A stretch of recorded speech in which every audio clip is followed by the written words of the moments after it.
大家好，我是戴着眼镜拿着话筒的阿拉斯加偏偏，今天跟大家说一部印度的悬疑犯罪喜剧《看不见的旋律》。故事一开始，一个农民在菜地里打野兔，只见他屏气凝神，一声枪响。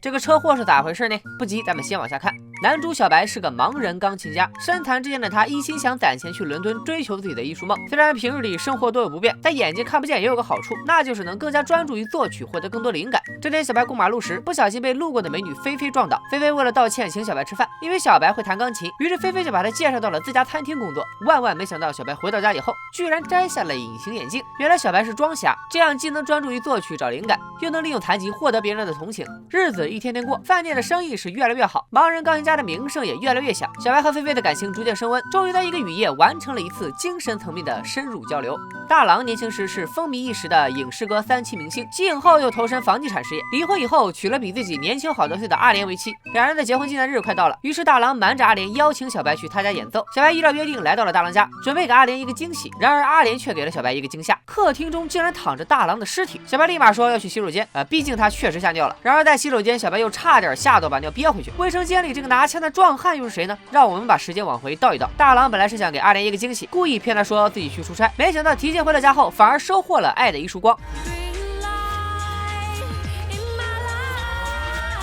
你就说他慌不慌？随后大郎就被奸夫淫妇给杀害了。闪回结束，小白继续装瞎弹琴，目睹了两人收拾完杀人现场。为了骗过小白，阿莲还用手机里提前录好了大郎的声音，演了一出大郎带着做生意的1000万巨款出门的戏码。小白离开大郎家后，纠结要不要报警，终于他下定决心，让卖彩票的大妈帮自己叫了辆出租车来到警局。小白大声跟警察说自己要举报一起谋杀，但这时迎面走来一个非常眼熟的人。我勒个去，这不就是躲在大郎家厕所那个壮汉吗？警察介绍说，来人正是这里的警察局局长西门大官人。小白也是个小机灵鬼，立马改口说被谋杀的是自己家的猫。西门开始怀疑小白是不是装瞎，于是带他回家找猫。面对西门的测试，小白临危不惧，对答如流，甚至西门将水果刀贴着小白的脸扔了过去，小白也还是纹丝不动。这时小白的猫回来了，西门也放松了对小白的警惕。第二天，大郎的尸体被人发现，阿莲向媒体解释，大郎那天带着1000万去和别人做生意，因此有可能是遭到了匪徒抢劫。为了自证清白，阿莲表示大郎出门时小白也在场，因此警方找来小白让他签字确认。小白这个假瞎子是哑巴吃黄连，有苦说不出，只能乖乖在证词上签字。其实那天还有一个目击者，住大郎对门的邻居老太太告诉警察，说那天在大郎和小白之前，还有一个精壮的成年男人也进了大郎家。老太太还说再遇到他的话，自己一眼就能认出来。警察找阿莲证实，但阿莲说那人只是送外卖的小哥。随后警察将老太太的发现告诉了西门，奸夫淫妇一商量，这个老太太不能留啊，于是阿莲假装跟老太太借东西，然后一个倒带送就把她推下了楼。你就说巧不巧，这一幕正好又被小白给看到了。警察以老太太意外坠楼草草结案。惊魂未定的小白回了家后，立马打电话让菲菲过来，但小白摘下墨镜装瞎的事也被熊孩子拿手机拍下。这时阿莲突然来到小白家，让小白吃了块大郎葬礼上的贡品。其实阿莲早就怀疑小白，冷不丁戴上了惊声鸡叫的面具，没想到小白看到后依然是稳如老狗。阿莲干脆往小白的咖啡里下了毒，看他到底会不会乖乖喝下。小白被逼到这份上也是没招了，只能装作故意打翻咖啡。阿莲终于忍不了了，掏出手枪对准小白，小样你接着装。小白看露馅了，就说自己一定会保守秘密，求阿莲放过自己。这时小白突然身体不适，昏倒在地。原来阿莲一开始就在贡品里下了毒。随后菲菲来到了小白家，她在熊孩子的手机里看到了小白装瞎的视频，敲开小白家的门后，却看到了围着浴巾的阿莲和趴在床上的小白。菲菲认为小白就是一个利用装瞎骗炮的渣男，愤然离去。离开前还将熊孩子拍下小白装瞎的事告诉了阿莲。小白其实并没有被毒死，但是醒来后发现自己居然真的被阿莲给弄瞎了。他威胁阿莲带自己去看医生，否则就把他和西门杀人的事说出去。但阿莲却说小白已经瞎了，还给警察亲自确认过，现在再翻供根本没人信。阿莲离开前还骗熊孩子删掉了视频，彻底销毁了证据。阿莲把自己弄瞎小白的事告诉了西门，西门说做事还得做全套，干脆弄死小白算了。于是来到小白家杀人灭口。小白跳窗逃走，途中撞到了电线杆，昏倒在地。等西门追来时，竟然发现小白不见了。第二天，小白出现在一个小诊所，原来他被当初送他去警察局的出租车司机和彩票大妈所救。医生检查了小白的眼睛，表示还有救，还说晚上就会带他去看眼科医生。先别急着吐槽小白的主角光环，原来大妈和司机还干点倒卖人体器官的副业。医生以20万的价格从大妈手里买了小白2颗肾。小白意识到事情不对后，开始奋力挣扎，在被注射麻药昏迷前说了一句，他以大妈手臂上的湿波神纹身发誓，只要放过自己就会得到1000万。大妈赶紧拦下医生，小白明明是个瞎瞎子，他是咋知道自己手臂上有纹身的呢？小白醒来后发现自己的腰子是保住了。面对大妈的疑问，小白说出了他和司机的各种细节。大妈认为小白就是湿波神转世，而这时小白也想出了一个完美的复仇计划。小白把最近发生的事告诉了大妈、司机和医生，然后先是去找阿莲，说自己明天就要去伦敦，让阿莲赶紧治好自己的眼睛。阿莲偷偷联系了西门，西门让阿莲把小白带进山里，而他会在那里彻底解决小白。但阿莲不知道自己已经掉进了小白的陷阱。在大妈和司机的帮助下，小白成功迷晕阿莲并挟持了他。西门纳闷咋突然联系不到阿莲了？这时小白装作私人侦探打电话给西门的老婆，说西门出轨了阿莲，还为了1000万杀了大郎。小白让西门老婆明天准备1000万封口费，否则就向媒体曝光。西门被逼无奈，只能向老婆坦白了一切。另一边，阿莲被劫持到救诊所后，医生抽取了她的血液，如果阿莲和小白血型相配，就会将她的眼角膜移植给小白。阿莲想要保住眼睛的话，就必须交出1000万。谁知道第二天，大妈和司机却把小白也绑了起来，想来个黑吃黑。西门带着1000万来交易，并开枪射中了司机。好在大妈顺利将西门困在了电梯里，可惜司机被送到医院以后，还是因为失血过多不治身亡。而大妈拿到了1000万也是假的。另一边，小白和阿莲化敌为友，展开自救。阿莲帮小白解开了绳子，小白为阿莲摘下了眼罩。阿莲一边指挥小白砸开房门，一边偷偷找到一把剪刀割开了绳子。挣脱后的阿莲想杀死小白，万幸医生也回到了诊所。最终俩大老爷们制服了阿莲，并把他装进了后备箱里。开车路上，医生告诉小白，一个大富豪的女儿悬赏100万要做肝脏移植，巧的是阿莲的血型刚好吻合。等医生拿到钱后，会分给小白一份，然后帮他治好眼睛。之后发生了什么事情，咱们先按下不表。时间一转，来到2年后，来伦敦旅游的菲菲偶遇正在演出的小白，并从他的口中得知了事情的所有真相。2年前在带着阿莲去机场的路上，小白不同意医生的做法，求医生放过阿莲，交给警察处置。这时后备箱中的阿莲醒了，医生停车去给阿莲打麻药，没想到却被阿莲捅死。然后阿莲带着小白开车走人，小白不知道现在开车的是阿莲，继续求医生放过阿莲。这时阿莲也被小白感化，停车放走了小白。那当然是不可能的，阿莲还是想杀人灭口，他调转车头，一个沉默加速度准备撞死小白。还记得电影开头出现的那只兔子吗？农民开枪后并没有打中兔子，兔子受惊撞到挡风玻璃，阿莲慌乱之下翻车到沟里，汽车爆炸，车毁人亡。小白认为毕竟自己曾骗过菲菲，所以没有勇气重新回到她的身边，于是就在朋友的帮助下来到了伦敦，而且直到现在他都是盲人一个。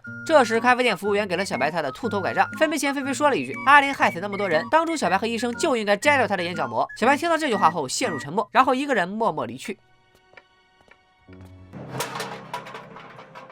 看不见的旋律改编自著名短片《调音师》，片片也曾经解说过。虽然只有短短的14分钟，但是紧张刺激、细节丰富、首尾呼应，尤其是开放式结局，简直是神来一笔。电影版改编的也还算成功，增加了更多的角色和情节，全程翻转不停，悬疑感十足。看到电影最后那一拐杖，相信大部分人都明白了小白还是在装瞎。影片其实也有很多细节和伏笔暗示了小白在装瞎。在2年前的真实故事里，医生和男主开车经过了一棵大树，之后开了很远，但是在2年后，小白给菲菲的讲述中，他和医生经过那棵大树以后却停了车，说明之后发生的所有内容，包括医生被反杀、阿莲车毁人亡，就全都是小白编的了。真相则是医生根本没有停车，俩人卖掉了阿莲的肝脏，然后小白拿到钱移植了眼角膜，恢复光明，并成功在伦敦实现了自己的艺术梦。小白可能就是看到了自己拐杖上的兔子雕像，才跟菲菲现编了一段车撞兔子的故事。导演故意把兔子的出现放在开头，也是为了迷惑观众。这兔子一只眼睛浑浊不清，另一只眼睛受伤紧闭，但是依然活蹦乱跳，一次次躲过危险，被车撞都撞不死，不就是象征着一次次死里逃生的瞎的小白吗？好了，今天的故事就到这里。想看更多精彩的悬疑片解说，欢迎关注本账号小片片说大片。拜了个拜。